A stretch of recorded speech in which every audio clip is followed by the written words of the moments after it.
Welcome to our horror channel. Get ready to feel the thrill with scary stories and mysteries that will get your heart racing. Don't forget to subscribe for more horror stories. New Year's Eve is supposed to be a time of happiness, but for one man who returned home at 4:20 a.m., it turned into a harrowing experience. After partying all night and driving home in an Uber, he felt tired and lightheaded. Upon arriving home, he threw his stuff down, swallowed some headache medication, and fell asleep on the couch. However, what should have been a peaceful night turned into a nightmare when his doorbell rang repeatedly.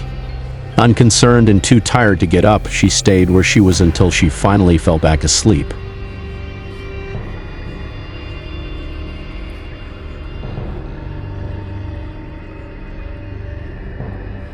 When she woke up, an odd sight caught her attention. Her front door was slightly open, letting in the moonlight.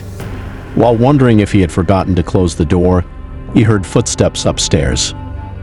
The two sets of footsteps were definitely not hers, making her immediately hide behind the sofa. Fear struck as the footsteps descended downstairs. She realized there was a stranger in her house. As they talked casually as if nothing had happened, her fear grew.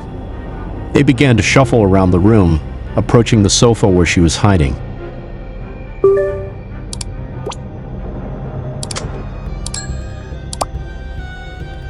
The horror peaks when one of the men stands very close to the sofa. The man's head was visible from above, but fortunately he was unaware of the presence of the house owner who was hiding. For almost 30 minutes, the man listened to the sound of them grabbing items from all over the house. When the intruders finally left, he immediately called the police. According to neighbors, the two men had been watching the house for a week. They apparently assumed the house was empty as the car was not in the driveway.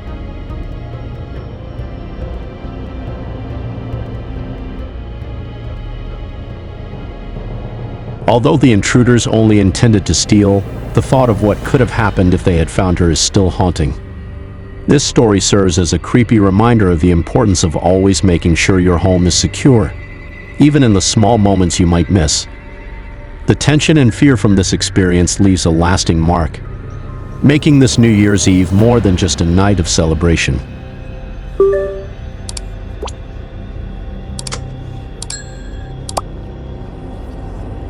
Last October, I was living alone in a rented home with my older sister. She had plans to visit Florida for a week, leaving me to enjoy the house by myself. It was a quiet Monday when I decided to clean up and relax, but around 2 p.m., I was startled by a knock at the door. I opened it to find an older man in his early 40s standing there.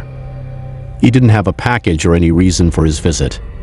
Instead, he just stared into my eyes for an unsettling amount of time before claiming he was only curious about who lived there. I brushed it off as a strange encounter, but little did I know, it was only the beginning.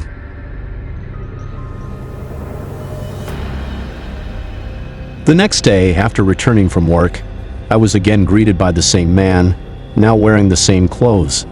This time, he casually mentioned that he was just checking in on me, as if we were acquainted. I was creeped out but tried to stay calm, assuming he was a neighbor. He didn't identify himself though, which made me more suspicious. I closed the door, feeling more uneasy than before. That night, I texted my sister about the bizarre visit, but she assured me I was just being paranoid. Still, I couldn't shake the feeling that I was being watched.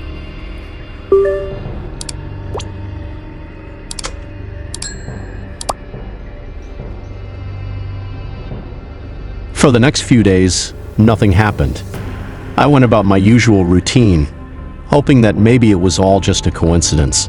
But on my day off, as I was watching TV in the evening, I heard something scraping against the side of the house. I peered through the blinds to find the bush under the window shaking and faint footsteps running away. Panic set in as I wondered if the man had been lurking in the bushes, trying to spy on me. In a state of panic, I called my sister for reassurance. But just as I spoke, there was a knock at the door.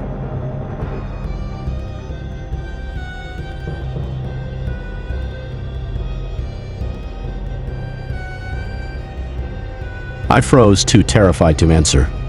The man, now desperate, began banging on the door and calling out to me. He claimed to be injured and tried to guilt trip me into letting him inside.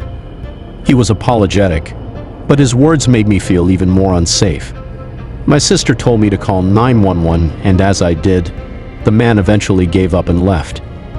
Though I haven't seen him since that night, I still don't know what his intentions were or how long he had been watching me. The thought that he might have known my sister was away haunts me to this day.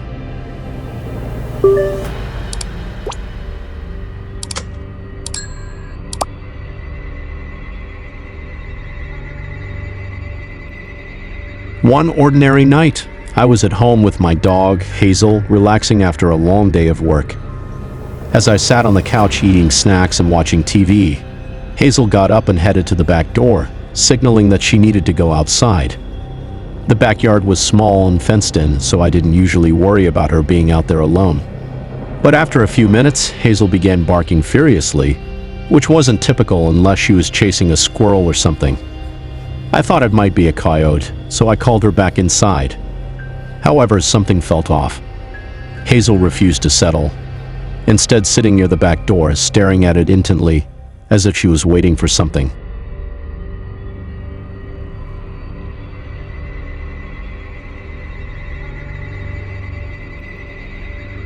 I tried to shake it off, believing she was just being protective, as she sometimes was. But the next few hours were unsettling. Hazel remained fixated on the back door, her attention never wavering, even when I called her over to the couch. The whole night, I felt an eerie tension in the air, as if something wasn't right. But I still went to bed, leaving the bedroom door slightly ajar as usual, since Hazel's food and water were downstairs. When I woke up in the middle of the night, I was immediately struck by the fact that the bedroom door was wide open, much wider than I had left it.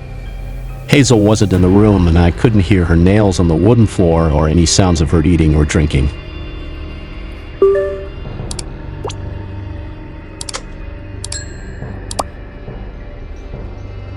A deep sense of dread washed over me as I walked downstairs, calling out Hazel's name. The house was eerily quiet.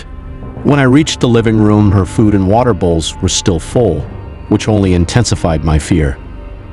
I began to panic, fearing she had somehow gotten out of the house. But as I entered the kitchen, my heart stopped. Hazel was hiding under the table, trembling with fear, her eyes wide in terror as she stared at me. It was then that I noticed the back door was wide open.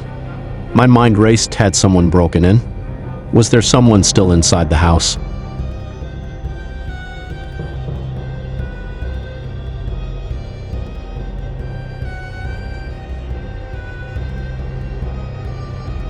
With my heart pounding, I quickly scooped Hazel up and rushed outside to my neighbor's house.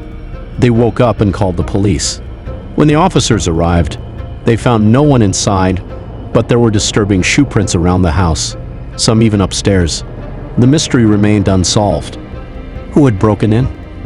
Why did they leave without a trace? Were they the ones who opened my bedroom door? Had they been hiding when I searched for Hazel? I didn't have any answers, just a lingering fear that whoever it was might return, and I'd never know the truth.